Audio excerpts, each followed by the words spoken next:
Towards electric flux density. ठीक है, electric flux जैसे आपने देखा है, कोई भी एक चार्ज बॉडी जब दूसरी चार्ज बॉडी को एक सर्टन अमाउंट ऑफ फोर्स के साथ, जो कूलम्स लॉ की बेसिस पे हम डिराइव करते हैं, उस स्ट्रेंथ के साथ अट्रैक्ट करता है, ये रिपेल करता है। जैसे आपको पता है similar charges attract each repel each other और opposite charges attract each other. तो उस सेंस की बेसिस पे एक सर्टन डायरेक्शन, एक सर्टन लाइन ऑफ फोर्स होता है जिसके थ्रू वो या टूवर्ड्स दैट बॉडी मूव करता है या अवे फ्रॉम दैट बॉडी।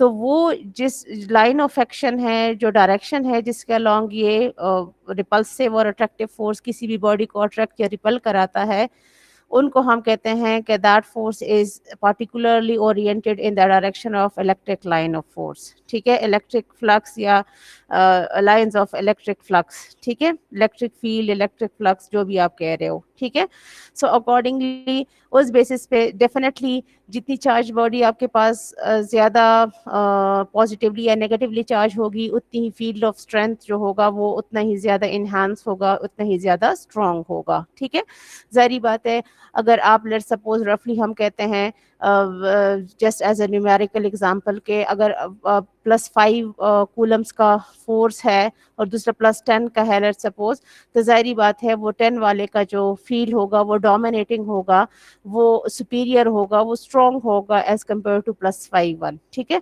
तो उस बेसिस पे हम कहते हैं कि जो लाइन ऑफ एक्शन है through which any body is being attracted or repelled by any other charged body in the vicinity due to its field effect, so that is being known as electric force, and that is directly proportional to, जैसे notes में आपने 3A के page number 70 पे देख रहे हैं, जहाँ पे हमारे पास चैप्टर नंबर 3A स्टार्ट हो रहा है, that flux lines और flux जो है, electric flux जो है, that is directly equal to, that is just equal to the amount of charge। ठीक है, तो इस बेसिस पे आपके पास जो है इलेक्ट्रिक फ्लक्स या जो फील्ड इफेक्ट है उस चीज़ को आप डिफाइन करते हो। ठीक है, then we switch toward the electric flux density which is the magnitude of electric flux is being, जो मतलब electric flux per unit area है, that is being defined as electric flux density, यानी strength per unit area. ठीक है, जो field effect है उसकी कितनी स्ट्रेंथ है, उसकी कितनी क्या कहते हैं इंटेंसिटी है, if that is being defined, so that is known as electric flux density। ठीक है, और by equation this is psi, जो इलेक्ट्रिक फ्लक्स है that is represented by psi। ठीक है, जो आपके पास ये वाला साइन है। ठीक है, जो एग्जांपल 4.36 की लेफ्ट हैंड साइड पे आपको दिख रहा है, 4.36 एग्जांपल 123 पेज, इसी बुक की बात कर रही हूँ। ठीक है, so this psi is being known as electric flux, और electric flux divided by this sine divided by unit area, that will give you the electric flux density और strength of the field in other words. ठीक है, सो इन्होंने further explanations में मतलब ये दिखाया हुआ है कि electric flux density is a vector quantity and that is being represented by D. There is definitely, it is a vector quantity having certain particular direction, as is the direction of electric lines of force, so that is being known as electric flux density or the strength of field। ठीक है, इसी तरह से अगर आप दोनों को relate करते हो, सो density is epsilon naught times intensity. ठीक है, यानी किस मीडियम के थ्रू आप वो लिंकेज जो है electric lines of force link कर रही हैं, ये field effect between the charge body for a certain attractive और रिपल्सिव फोर्स एग्जिस्ट हो रहा है, ये ओरिएंट कर रहा है, ये ओरिजिनेट कर रहा है, that definitely depends upon the medium through which this linkage is being experienced. ठीक है, या that is being transmitted from one charge body towards the other charge body. ठीक है, इस बेसिस पे फिर इन्होंने इस चीज को वो किया हुआ है, they have assumed a certain क्या कहते हैं क्लोज्ड बॉडी। ठीक है, उसमें से एक डिफरेंशियल सेगमेंट उठाया हुआ है, क्योंकि जाहिर बात है आप मोस्ट ऑफ द टाइम्स आपके पास अप्रोच क्या होती है कि आप एंटायर बॉडी को जो है किसी भी वर्किंग कोऑर्डिनेट सिस्टम में जो है नहीं देखते हो, आप उसमें से कोई भी differential, most of the times 90% आपकी यही अप्रोच होगी सोल्यूशन में, कि आप किसी भी सेगमेंट में से जिस बॉडी को आपको एंटायरली इंटरप्रिटेशन के लिए दिया जाएगा, आप उसमें से कोई डिफरेंशियल सेगमेंट उठा लोगे। ठीक है, जैसे पीछे भी हम देख चुके हैं, राइट। तो डिफरेंशियल सेगमेंट उठा लेते हो और डिफरेंशियल सेगमेंट को डिफरेंशियल, मतलब अब जैसे यहाँ पे आप देख रहे हो कि डिफरेंशियल फीड को आप डिफरेंशियल सरफेस के साथ इंटरप्रेट कर रहे हो, तो वो डिफरेंशियल सरफेस पे डेफिनेटली इंटीग्रेट आउट करते हो for the entire limits of the entire surface such that के आपके पास कौन कौन से, डेफिनेटली अगेन सरफेस है तो दो टाइप ऑफ लिमिट्स आपके पास इन्वॉल्व होंगी। वो वर्किंग कोऑर्डिनेट के कौन से दो उसके प्रोडक्ट से आ रही हैं, वो केस टू केस आपकी चीज़ जो है वो वेरिएशन शो करती हैं। सो यहाँ पे अगर आप जनरलाइज्ड उसको देखते हो तो आप यहाँ पे कोई भी point of observation on the, जिसको कह रहे हो कि ये एक स्फीयर की फॉर्म में इन्होंने क्लोज सरफेस की उसमें जो है इस चीज़ को इज्यूम कर रखा है। पॉइंट ऑफ ऑब्जर्वेशन जो है आपके पास जो पेरिफ्री है, जो सर्कुलर एरिया है उस पे सिलेक्टेड है, ठीक है। Definitely within the entire periphery वो कहीं पे भी आप सिलेक्ट कर सकते हो। सो पॉइंट ऑफ ऑब्जर्वेशन को certain distance vector, unit vector से रिप्रेजेंट कर सकते हो। That will be definitely with respect to the central point as a radius vector, radial vector या रेडियस वेक्टर, ठीक है। तो उसको आप कह सकते हो कि आपके पास जो फील्ड है that is along that particular direction of radial vector, ठीक है। Then definitely by definition that will be defined as density flux per unit area, ठीक है, साई बाय ए या psi by D S, whatever is your case. मतलब वो आप D S भी लिख सकते हो, ए भी लिख सकते हो, डी एस या ए का सेम ही मतलब है, यानी multiplication of any two sides in corresponding working coordinate system. तो फिर आप अपनी क्या कहते हैं कि जो स्ट्रेंथ है, जो इलेक्ट्रिक फ्लक्स है, that directly equates to the strength of charge q that is being accumulated on the charge body।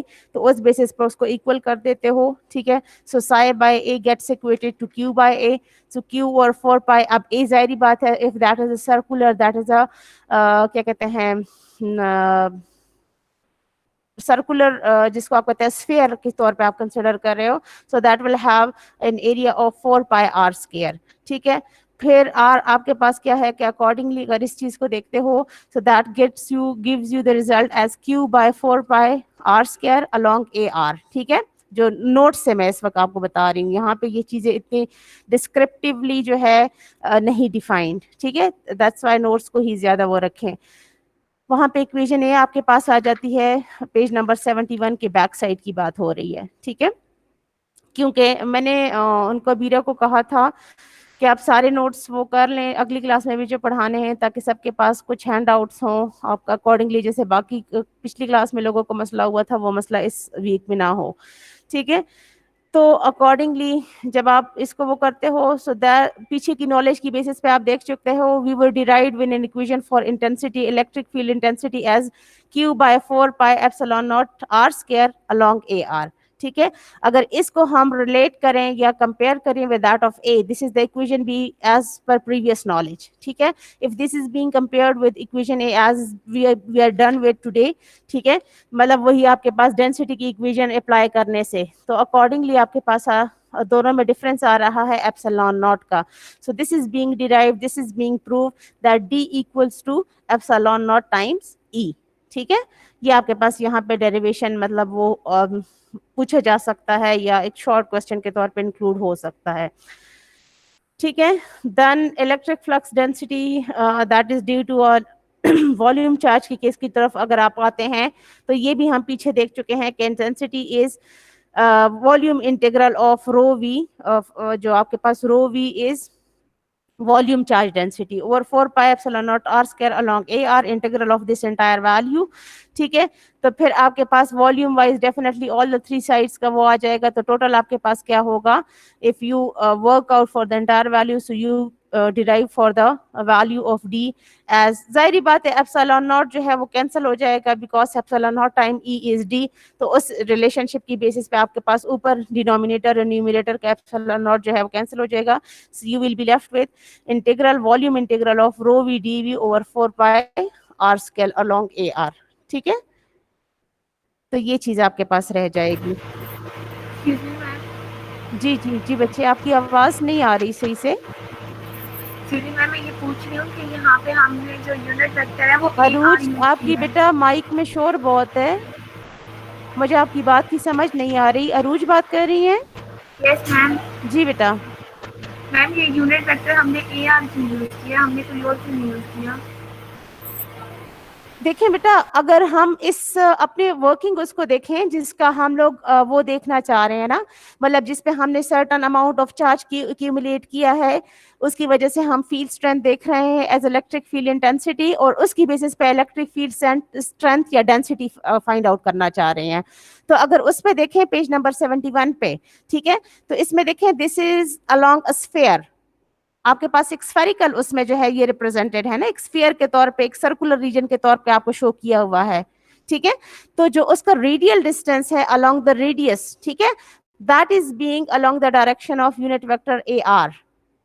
दिख रहा है ना आपको कि ई की जो डायरेक्शन है वही डी की डायरेक्शन है, वही आपके पास फर्दर आप लिख सकते हो आपके पास साई या फील्ड की डायरेक्शन है, ठीक है। जो साई की डायरेक्शन होगी वही ई की डायरेक्शन होगी, जो ई की डायरेक्शन होगी वही डी की डायरेक्शन होगी, जो आपको अलोंग द एरो एज दिख रहा है यहाँ पे। सो this is along A are actually, ठीक है। रेडियल वेक्टर आपके पास आर है ना, कहीं पे भी ले सकते हो, ये इन्होंने पॉइंट ऑफ ऑब्जर्वेशन जो पी से रख किया हुआ है on anywhere along the periphery of the sphere, वो आपके पास यहाँ पे एज ए पी सिलेक्टेड है। सो ये P along the entire periphery कहीं पे भी ले सकते हो, किसी भी साइड पे, इन्होंने इस साइड पे लिया है, लेकिन हर साइड पे आपके पास जो यूनिट वेक्टर होगा वो तो रेडियल डिस्टेंस पे ही होगा ना, फ्रॉम द सेंट्रल पॉइंट जहां पे आपके पास क्यू है, क्यू एग्जिस्ट कर रहा है, जिसको आप कह रहे हो कि which is this is actually the field effect around this q, which is in terms of a selected or being designated या being selected as a sphere, ठीक है।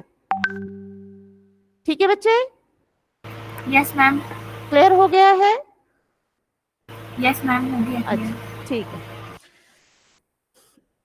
आपका ये केस जो होगा ना, आप देखोगे कि आपका कौन सी डायरेक्शन आ रही है, आपकी फिर वही करस्पॉन्डिंग डायरेक्शन होगी। ये तो इन्होंने एक जनरलाइज्ड केस लिया है ना, ये आपके केस मतलब प्रॉब्लम टू प्रॉब्लम फिर स्पेसिफाई, ये पर्टिकुलराइज होता जाएगा, ठीक है। ये जनरल एक वो है, अप्रोच है। अच्छा जी, then electric field, electric flux density due to the line charge, उसी केस की टूवर्ड दोबारा आते हैं। हम लोगों ने जनरलाइज भी सॉल्व किया था कि point of observation is a general point, या हम लोगों ने कोई भी एक सेगमेंटल पोर्शन लिया था out of the entire length, ठीक है, डिफरेंशियल लेंथ ली थी dl, और इसको हम लोगों ने definitely along the z axis as per convention orient किया था, क्योंकि line charge was assumed to be conventionally existing along the z axis until and unless specified along any other axis, ठीक है। तो उस बेसिस पे आपके पास जो E was derived that was rho L by 2 pi epsilon naught rho along rho, ठीक है। अब जाहिर बात है if we were working in RCS तो ये आपके पास अकॉर्डिंगली along AR आ जाएगा। अब AR पॉइंट टू पॉइंट कहीं पे ये AX होगा, कहीं पे ये AY होगा, कहीं पे माइनस AY होगा, कहीं पे कुछ होगा, तो ये चीज वेरी होती जाएगी। This is not particularly along one of the directions only, ठीक है। ये आपके case to case variation show होती रहेगी। एक मिनट,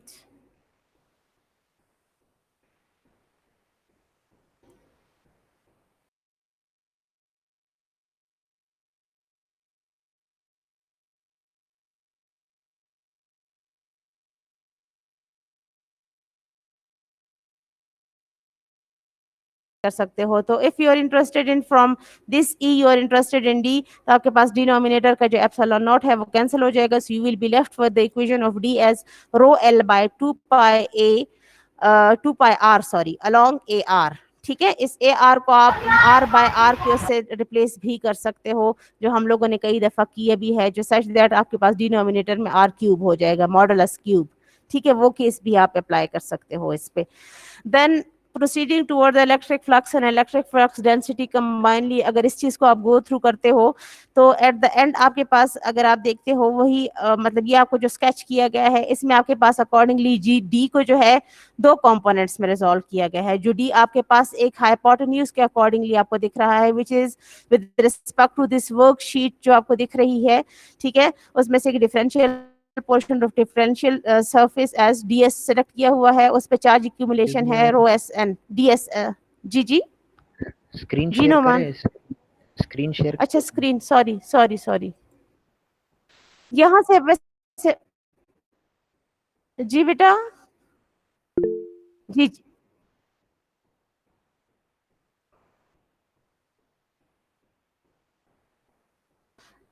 पीडीएफ से शेयर करके, ठीक है, वहां वो शेयर कर दें, ठीक है, कर दें, हाँ कर दें शेयर, ठीक है, मैं बंद कर देती हूँ।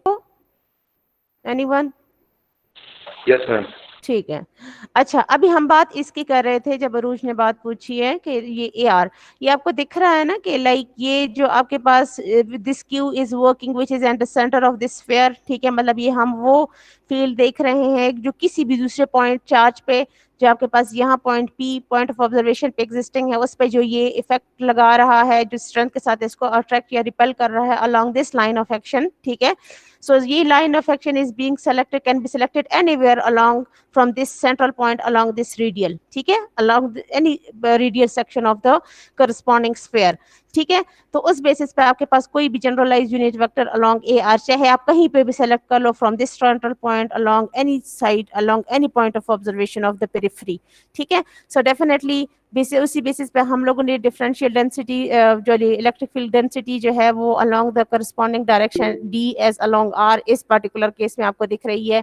Bye definition D is psi over A, यानी electric flux per unit area, ठीक है।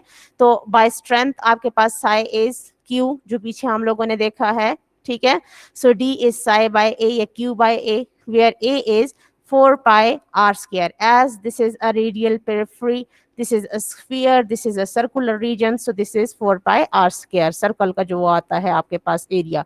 सो ये दिस इक्वेट्स टू क्यू और ए जो है वो आपके पास 4 pi r square हो जाता है। सो दैट मीन्स कि अगर हम along the corresponding direction की टर्म में लेते हैं, this is only d, so along with the particular direction this becomes q over 4 pi r square along ar, ठीक है। तो पीछे हम लोगों ने ये इक्वेशन भी डिराइव की थी जो हमारे एक सेकंड चैप्टर में वो था इंटेंसिटी की equation, which was as q over 4 pi r square 4 pi epsilon naught r square along ar, जिसमें मोस्टली केसेस में हमने ar को रिप्लेस किया था r vector by r modulus value, so denominator में r क्यूब भी आ रहा था बहुत सारे केसेस में, ठीक है। लेकिन यहाँ पे हम जनरलाइज उसके साथ इनिशियल स्टेप के साथ ही वर्कआउट कर रहे हैं।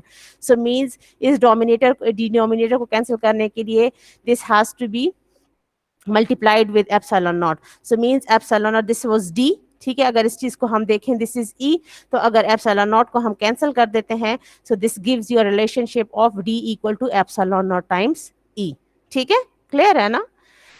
अब हम बात कर रहे हैं इसकी कि जो आपके पास वॉल्यूम डेंसिटी है, ठीक है, वॉल्यूम चार्ज का केस है, ठीक है। तो वॉल्यूम चार्ज हम लोगों ने ये चीज भी पीछे देखी थी जनरलाइज्ड उसमें, जो आपके पास अगर हम डेंसिटी के लिए देखना चाहते हैं इलेक्ट्रिक फ्लक्स डेंसिटी के, तो डेफिनेटली डिनोमिनेटर का एप्सिलॉन नॉट जो है वो ई में से उड़ जाएगा और वो that will result you into corresponding value of D, because again and again हम यही बात करें epsilon naught times E is D, ठीक है।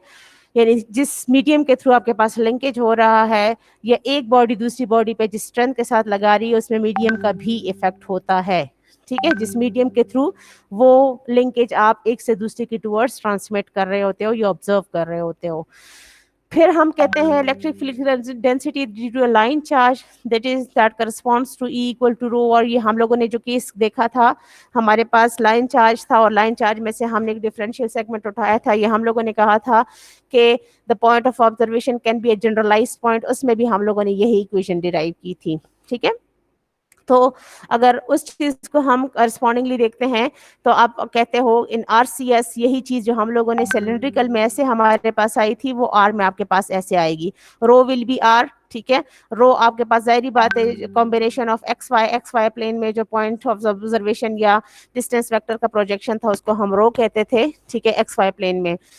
तो अगर आप आरसीएस में इसको देखते हो so that is R, so definitely आपके पास if again you are going to apply it epsilon naught time E, so you will have rho L over 2 pi R along AR, तो ये आपके पास इन दैट ऑफ RCS आ जाती है और इस बेसिस पे आप कहते हो कि D is rho L over 2 pi R along AR, यही इक्वेशन है। लेकिन definitely if you are going to equate this epsilon naught time E और replace this epsilon naught time E, so that will equal to D, ठीक है। तो उस basis पे आपके पास D या electric flux density in that of RCS ये इक्वेट करती है।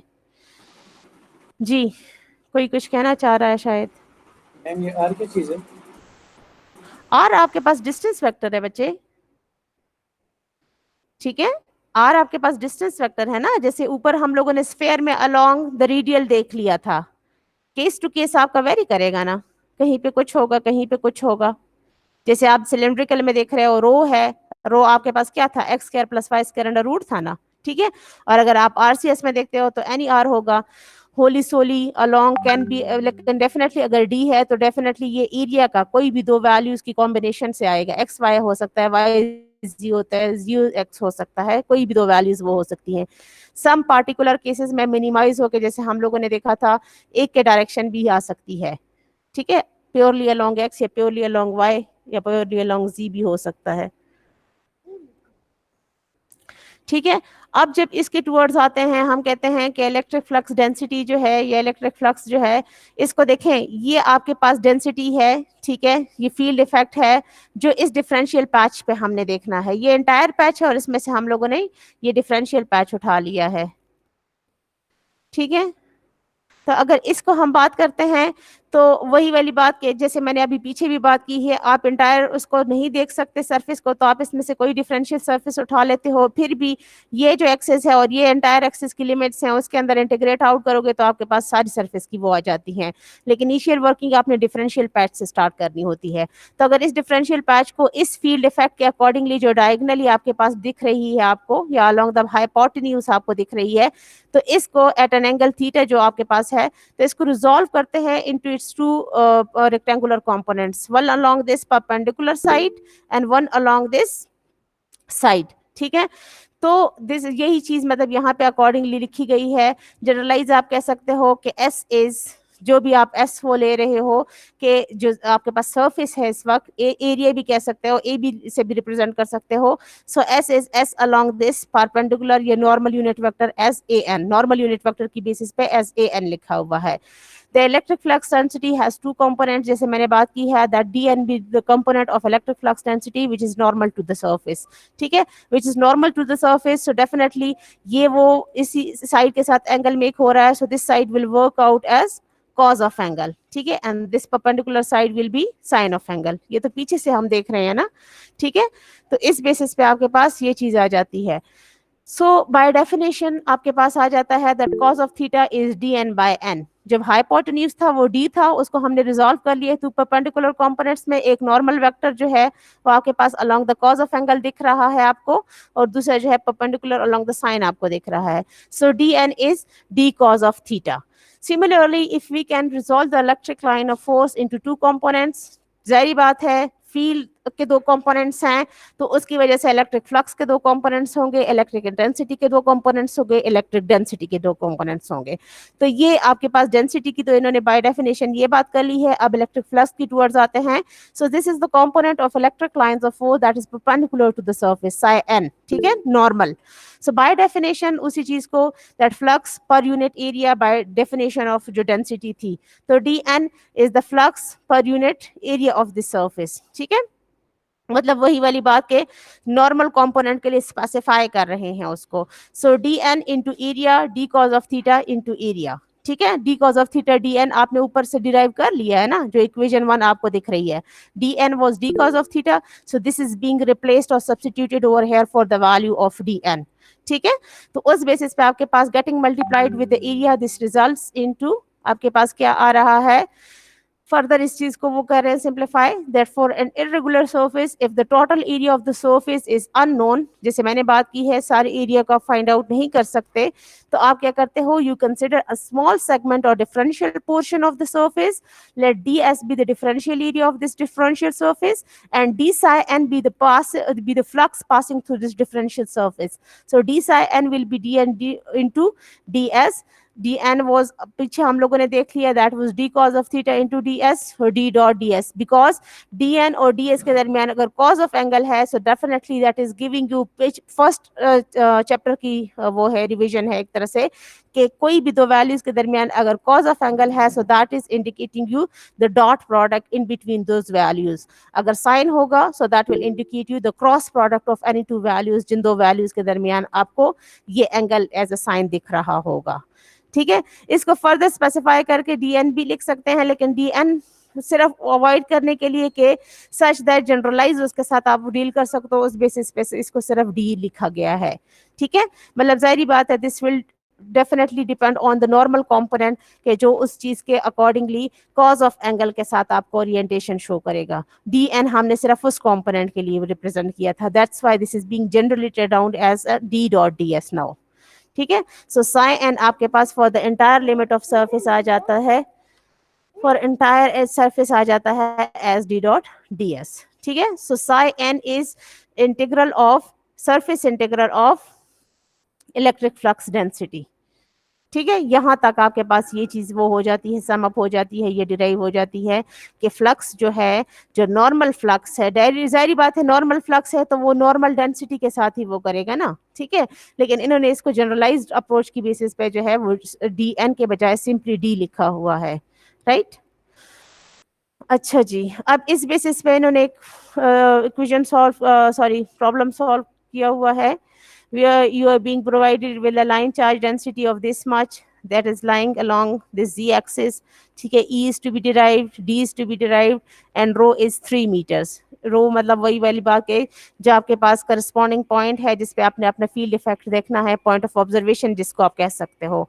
ठीक है, तो सिंपली इंटेंसिटी की वैल्यू आपके पास इक्वेशन हम लोगों ने वही चैप्टर 2 में देखी हुई है ना, rho L by 2 pi epsilon naught rho along rho। ठीक है, और rho is now being specified, rho L is being provided, rho is being provided, just substitute the values and you will derive E as this value. ठीक है, along रो तो आपको direction दे रहा है, इसी तरह epsilon naught time E will give you D, simple. ठीक है, इसी तरह से ये जो इक्वेशन है, इस इक्वेशन में अगर आप देखें इलेक्ट्रिक फ्लक्स डेंसिटी की ये एंटायर इक्वेशन दी हुई है, अगर देखा जाए बाय पार्ट्स इसके 3 कंपोनेंट्स आ रहे हैं, और अगर वर्किंग उसको देखें, सो this is working in spherical coordinate system. ठीक है, आर थीटा एंड फाई। अब फाई आपने फाइंड आउट करना है, सॉरी साई आपने फाइंड आउट करना है, या इलेक्ट्रिक फ्लक्स की अमाउंट फाइंड आउट करनी है। ठीक है, जिसको आप कह सकते हो which can be equated as D, या डी डॉट डी की इक्वेशन है, डीएस को स्पेसिफाई करोगे। अब डीएस आपके पास है जी शुड बी ग्रेटर देन 0, यानी आपके पास स्फीयर है लेकिन सिर्फ सेमी स्फीयर है, जिसमें आपने जी, क्योंकि नीचे वाले पोर्शन को अगर आप देखते हो इस डायग्राम की, तो वो that will give you the values of sphere corresponding to z minus या माइनस z कोऑर्डिनेट। ठीक है, एंटायर स्फीयर आपके पास z प्लस और z माइनस दोनों को कवर करेगा, but in this case you have to work out with only positive part of z। ठीक है, z ग्रेटर देन और equal to 0, so means positive sphere या अपर स्फीयर को आपने देखना है।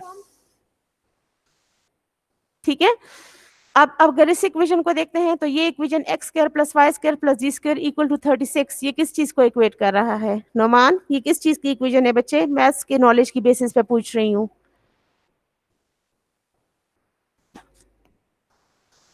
हाँ बेटा, x square plus Y square plus ji square is equal to 36, generalize we can call it as, generalize we can, quadratic, ये quadratic है? अल्लाह के बंदे, मैम ये शॉप ना करो ना, सर्कल या स्फीयर की इक्वेशन है। सर्कल की, हाँ सर्कल की, this equates to R square, जिसको हम कह सकते हैं radius square. 36 is R square generalised. ठीक है, सो 36 इज 6 स्क्वायर। ठीक है, so X square plus Y square plus ji square is equal to R square, that is equal to 6। ठीक है, मतलब मैंने सोल्यूशन स्टेप्स आपको बता दिए हैं। अब डेफिनेटली अगर आप इसकी वर्किंग उसको देखते हैं तो आपकी वेरिएशन जी तो आपने पॉजिटिव स्फीयर में वो कर लिया है, सो दैट मीन्स कि आपके पास लिमिट्स क्या होंगी, थीटा आपके पास क्या होगा, थीटा आपके पास वेरिएशन शो करेगा if for the half sphere for the positive part of the sphere only which correspond to z greater than और equal to 0, so 5 theta variation will be from 0 to pi by 2। ठीक है, अपर उसकी basis पे। इसी तरह से 5 will be 0 to 2 पाई, और जी जो है वो आपके पास, आर जो है वो आपके पास अप टू 6 उसके शो करेगा, मतलब जो आर, यही इक्वेशन ऑफ सर्कल जो मैंने आपको कही है। ठीक है, X square plus Y square plus जी स्क्वायर, सो डी एस आपके पास डिफाइन हो जाएगी उसमें, this will be the product of R D theta और are sine theta D phi along A R, along radial axis. ठीक है, along radial axis। ठीक है, सो इस बेसिस पे अगर आप देखते हो, so psi will be D dot D S, यही जो हम लोगों ने पीछे देखा है एज द डिफरेंशियल एरिया। जो ये इस पैच से आपको आप आपके वर्किंग पैच में आपको दिख रहा है, जो लिमिट्स मैंने आपको बता दी हैं।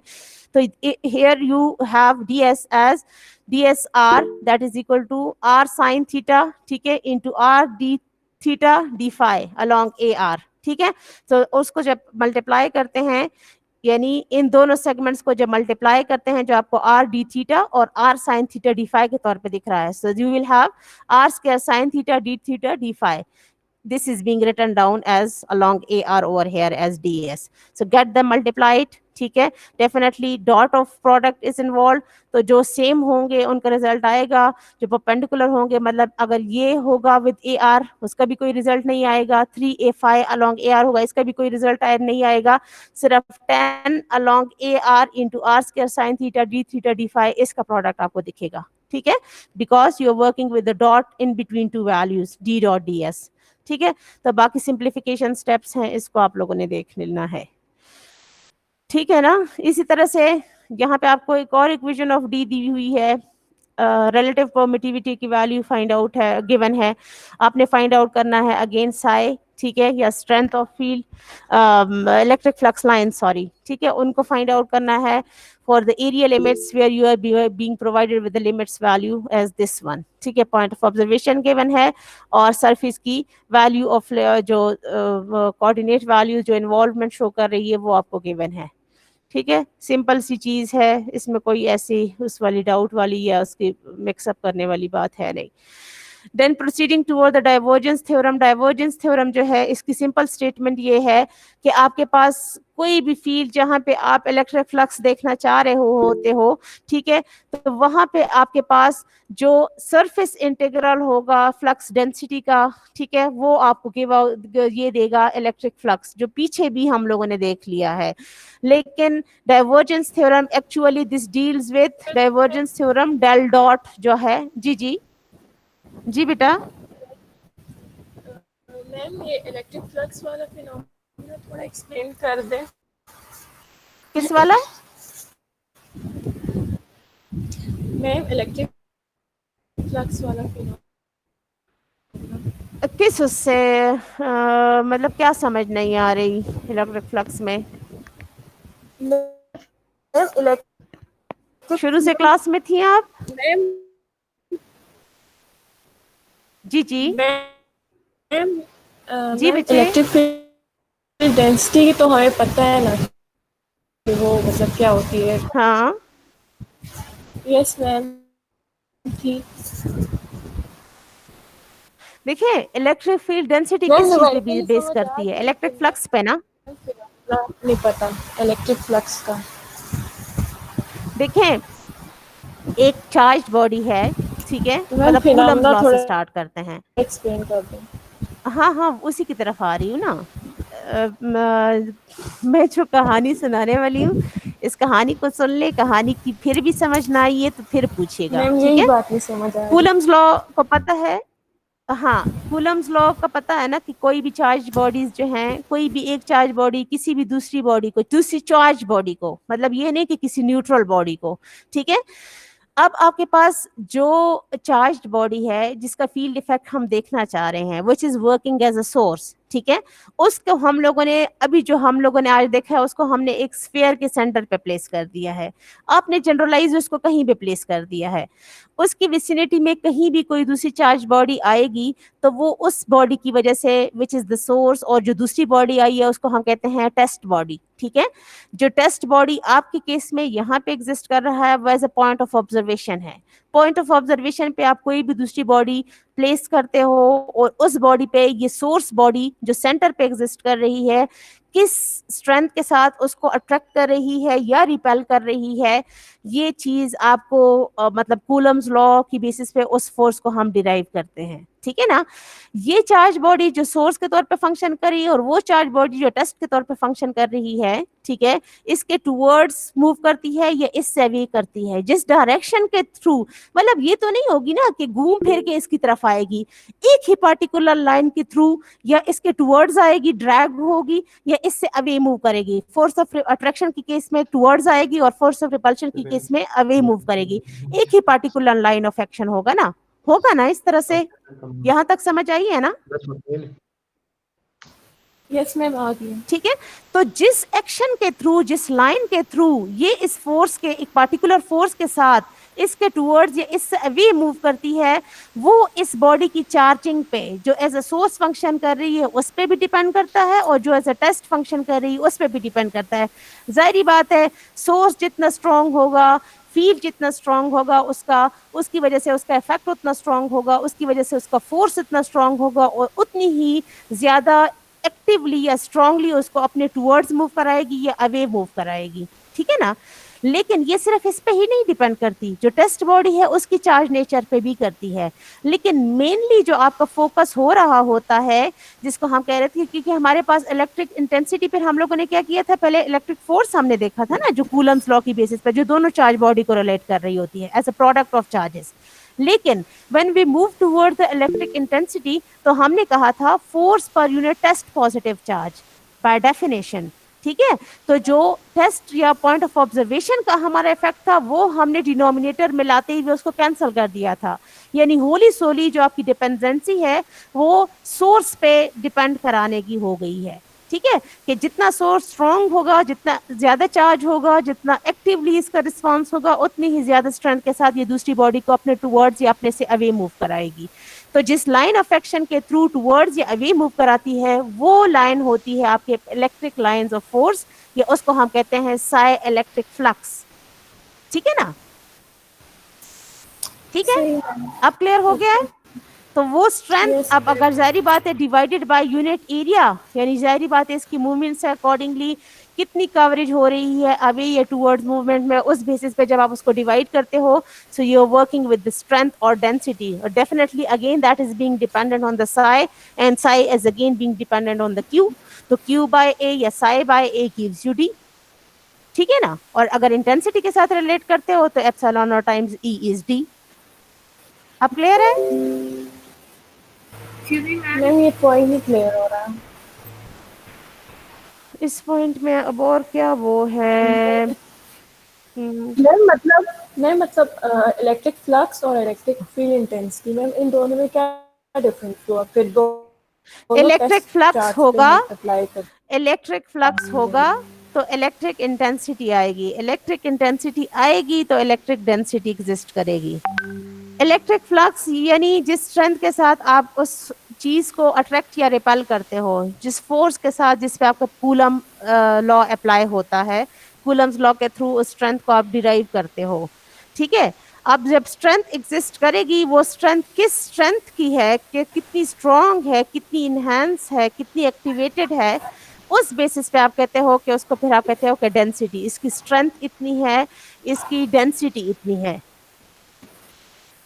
ठीक है। जब इलेक्ट्रिक लाइंस ऑफ फोर्स, क्योंकि क्यू एग्जिस्ट करेगा तो क्यू से आपके पास चार्ज बॉडी से हर साइड पे फील्ड ओरिएंट होता है ना, वो सेंट्रली उससे हर साइड पे आपके पास चार्जिंग जो है वो स्कैटर्ड होती है सेंट्रल बॉडी से हर साइड पे। आप कहते हो ना कि चार्ज इक्वली डिस्ट्रीब्यूटेड है, हर साइड पे इक्वली एग्जिस्ट कर रहा है। अब जहां पे आपने जिस साइड पे जिस पार्टिकुलर पॉइंट पे पॉइंट ऑफ ऑब्जर्वेशन वो किया, यानी जहां पे आपने टेस्ट बॉडी प्लेस की, तो उसी साइड पे उसका करस्पॉन्डिंग डायरेक्शन उस पार्टिकुलर बॉडी के लिए स्पेसिफाई हो जाएगा ना। वैसे तो वो इक्वली हर साइड स्कैटर हो रहा है चार्ज बॉडी से, लेकिन जहां पे आपने टेस्ट पॉइंट सेलेक्ट किया है, फिर आप उसी पार्टिकुलर सेट के साथ फंक्शन कर रहे हो, फिर एंटायर सरफेस में उसको इंटीग्रेट आउट कर लेते हो, एंटायर पेरिफेरी में उसको इंटीग्रेट आउट कर लेते हो, तो फिर आपके पास सारी बॉडी का आ जाता है, हर डायरेक्शन का आ जाता है। ऐसे होता है ना। Yes ma'am. ठीक है। फिर भी खैर कोई डाउट है तो फिर आप इंडिविजुअल इसमें मुझसे वो कर लेना ना, ठीक है, बाद में। ठीक है बच्चे। Okay sir. अच्छा जी।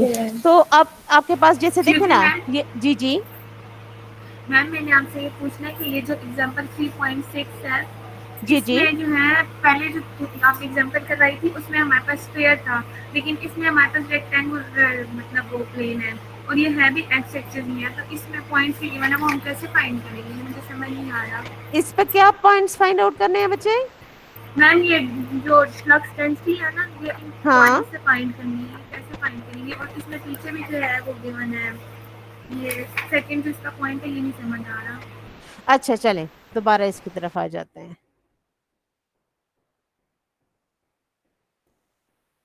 ये था ना इसकी बात कर रही है ना अरूज?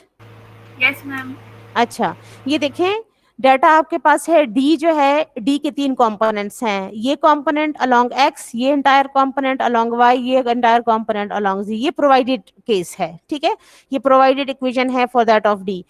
ER या रिलेटिव परमिटिविटी की वैल्यू एज यूनिटी सेलेक्ट की गई है। Size to be determined for the surface where x is equal to 3, यानी x फिक्स्ड है 3 पे, y वेरिएशन ये है, z वेरिएशन ये है। यहाँ तक तो क्लियर है ना?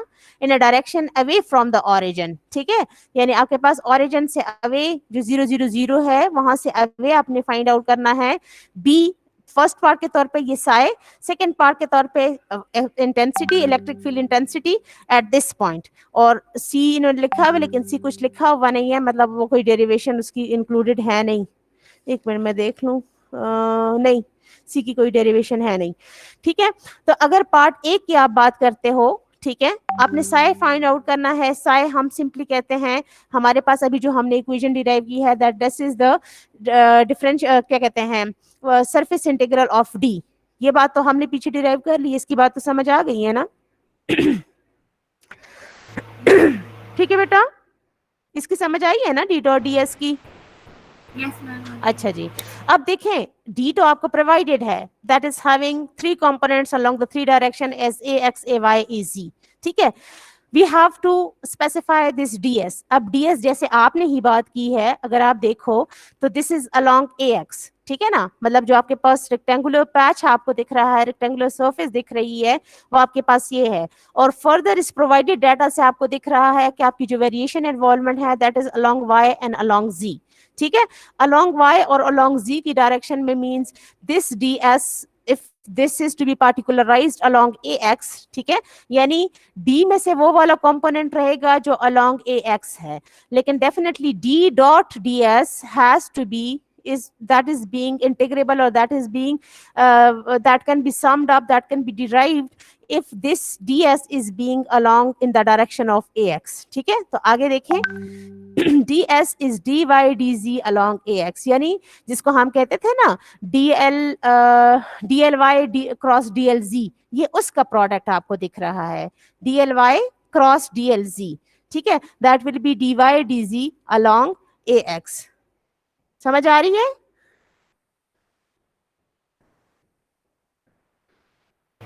No ma'am. अरूज, हम लोगों ने जो डिफरेंशियल सर्फेसेस, पहले तो हम लोगों ने, अगर हम आरसीएस को कह देखें, हमारे पास dlx था, that was dx along x, ठीक है, dly था dy along y, dlz था dz along az, ऐसा ही था।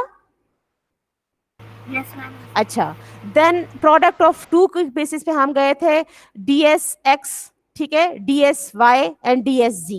dsx की अगर हम बातें बताते हैं तो हमारे पास सिक्वेंशियल ऑर्डर में x y z आता है। If we are interested in x, so that will be the product of y and z, ऐसे ही था ना या नहीं? यस मैम, समझ आ ठीक है, तो this is actually dly cross dlz, ठीक है, which will give you dly is dy along y and dlz is dz along z, so ay az is ax cross, ठीक है ना। जैसे हम लोगों ने वो बात, मैंने आप लोगों को जिसकी एक छोटी सी वीडियो भी बना के भेजी थी कि जब आप क्रॉस से 2 चीजों को मल्टीप्लाई करते हो तो मींस आपके पास जो प्रोडक्ट होता है अलोंग द नॉर्मल या अलोंग द परपेंडिकुलर दिखता है, ठीक है ना। तो ये परपेंडिकुलरिटी के सेंस में अलोंग ax दिखेगा आपको इस पर्टिकुलर केस में, ठीक है। सो ds का, d का वो वाला कंपोनेंट जो अलोंग x होगा वो dy dz के साथ मल्टीप्लाई हो जाएगा, और बाकी दोनों कंपोनेंट्स डॉट विद ax जो है ay डॉट ax या az डॉट ax वो 0 हो जाएंगे। So you will be left with the d dot ds as x square y square z cube dy dz। अब इसमें जारी बात है, आपको y की लिमिट्स भी डिफाइन है पीछे डाटा में, z की लिमिट्स भी डिफाइन है, ठीक है। तो y square dy and z cube dz that has to be integrated out for these limits। Clear? Yes ma'am. हो गया ना क्लियर? हाँ चले, ठीक है। तो फिर आपके पास जब d आ जाता है, सो get it multiplied with sorry get it divided by epsilon not, ठीक है। तो अकॉर्डिंगली आपके पास, अब जाहिर बात है आपका पॉइंट ऑफ ऑब्जर्वेशन 3 to 1 है, तो इसके अकॉर्डिंगली आपके पास आर जो है वो मॉडिफाई होगा, या आपका केस बनेगा। So this will give you the E value as this one, ठीक है। अच्छा जी, मैम ये 3 to 1 की तो यूज हुई ना। ये 3 to 1 आप देख रहे हो ना, ये देखें 3 to 1, ये आपके पास जनरलाइज इक्वेशन थी ना, वाई स्क्वायर जी क्यूब, y की ये value 3 to 1 2 y square z cube 1 cube and this ax। इसी तरह से बाकी जगहों पे जो जो आपके पास 2xy यानी xyz की 3 to 1 की वैल्यू उसमें जो है स्पेसिफाई वो कर लेंगे सब्स्टिट्यूट। अब e को अगर आप मॉडुलस में इंटरेस्टेड हो तो जाहिर बात है this square plus this square plus this square whole under the root, that will give you 4.3 वर्स मॉडुलस वैल्यू। अब क्लियर है, सब्स्टिट्यूट करके जो भी स्क्वायर है, क्यूबिक वैल्यूज हैं, सारी इन्वॉल्वमेंट ऐड अप करके, so you will have 3 direction values as 4 along x, 12 along y and 336 along z for this d value, ठीक है। सो get it divided by epsilon not, you will have e value. Clear? Flux की बात से relate करके बता रही हूँ, ठीक है। तो अगर हम जी जी मैम वो समझ आ गई है, वो आ गई? असल में मैं इलेक्ट्रिक फील्ड और इलेक्ट्रिक फ्लक्स के दरमियान में कंफ्यूज थी ना। तो अच्छा। फ्लक्स तो है वो हमारे पास किसी इंटायर सरफेस के लिए होता है ना, और हाँ। इंटेंसिटी जो है इलेक्ट्रिक फील्ड इंटेंसिटी वो एक पॉइंट चार्ज के लिए होती है। नहीं, इंटेंसिटी किसी पॉइंट चार्ज के लिए तो, हाँ पॉइंट चार्ज के लिए तो होती है बाय डेफिनेशन, ठीक है, लेकिन वो पॉइंट चार्ज आप टाइम टू टाइम वेरी तो कर सकते हो, एंटायर सरफेस के लिए भी उसको ले सकते हो, समझ आ रही? Yes ma'am. यानी ये पॉइंट जो है ना, आप टाइम टू टाइम वेरी कर रहे हो। लेट्स सपोज एक दफा आपने इस एरो के लॉन्ग ले लिया, इसके बीच में कितनी सारी स्पेस है, इस पे आपके पास कितनी प्रोबेबिलिटी बनती है। नेक्स्ट टाइम आपने इसके लॉन्ग ले लिया, नेक्स्ट टाइम इसके लॉन्ग, नेक्स्ट टाइम इसके लॉन्ग, तो सारों को जब आप सम अप कर लोगे ना, सारी नंबर ऑफ इंटेंसिटीज को एड अप कर लोगे ना, तो क्योंकि हम लोगों ने, आपने देखा था ना कि हम लोगों ने ड्यू टू इंटायर सिस्टम देखा था, ई नंबर ऑफ चार्जेस की वजह से देखा था। वो ई नंबर ऑफ चार्जेस क्या था कि आपका point of observation time to time vary कर रहा था इस इंटायर स्फीयर में से, या आपकी गिवन पार्टिकुलर सरफेस में से, जो रेक्टेंगुलर भी हो सकती है, स्क्वायर भी हो सकती है, कोई और सरफेस भी हो सकती है, सिलेंड्रिकल भी हो सकती है, ठीक है, आपके वर्किंग कोऑर्डिनेट पे डिपेंड करते हुए। तो अकॉर्डिंगली वो पॉइंट जब आप इंटायर गिवन सिनेरियो में, गिवन कोऑर्डिनेट सिस्टम में पॉइंट टू पॉइंट मूव करते हुए जब सारी चीजों को ऐड अप करोगे, तो फिर आपके पास समेशन ऑफ इंटेंसिटी के तौर पे स्ट्रेंथ आ जाती है या डेंसिटी आ जाती है, क्योंकि that is intensity overall strength divided by unit area. ऐसे ही है ना बाय डेफिनेशन, डेंसिटी को हम जब डिफाइन करते हैं, तो जब सारे समेशन पॉइंट्स को ऐड अप कर लेते हो, एंटायर सरफेस को इंटीग्रेट आउट कर लेते हो, तो आपके पास एंटायर सरफेस के लिए वो चीज सम अप हो जाती है, ठीक है। हाँ, फिर भी डाउट है तो बाद में वो कर लेंगे इस पे डिस्कशन इंडिविजुअल इसमें, ठीक है। अच्छा जी, तो हमें डाइवर्जेंस थ्योरम क्या कहता है कि पीछे तो हमने देख लिया है ना कि close surface integral of D gives you Sai, but divergence theorem says that del dot d is volume integral of del dot v is the same as psi, ठीक है। डाइवर्जेंस थ्योरम कहता है कि वॉल्यूम इंटीग्रल ऑफ जो divergence है, this del dot D is being known as divergence, ठीक है। तो volume integral of divergence give you this psi और electric flux lines, electric flux क्या कहते हैं फैक्ट, ठीक है। तो वो चीज आपके पास डाइवर्जेंस थ्योरम आपके पास स्टेटमेंट वाइज ये कहता है the total flux passing through the close surface in outward direction, ठीक है। फील आपने हमेशा आउटवर्ड डायरेक्शन में वो करना होता है सोर्स चार्ज से, is equal to the volume integral of divergence of electric field। नहीं बेटा, हमें कोर्स आज खत्म करना है, किधर काफी है, अभी तो हम डाइवर्जेंस देख रहे हैं क्लोज सरफेस की, इससे आपके पास 3A खत्म हो रहा है, 3B की जो टॉपिक्स हैं, गॉस लॉ, इट्स एप्लीकेशंस, वो भी देखनी है, क्योंकि पेपर पॉइंट ऑफ व्यू से ये चीज मैम पीछे भी नहीं कवर किया है। हाँ मैम पीछे भी नहीं कवर किया है। तो वो तो आपकी इनएफिशिएंसी है ना, आते मैम नोट्स नहीं थे ना मैम काफी हो गया है ना मैम, बहुत ज्यादा हो गया है कोर्स। नहीं कोई ज्यादा नहीं हुआ मैम ज्यादा है ना। हमारे पास नोट्स नहीं था। ये तो आप सारे निकम्मे बन गए हो मैम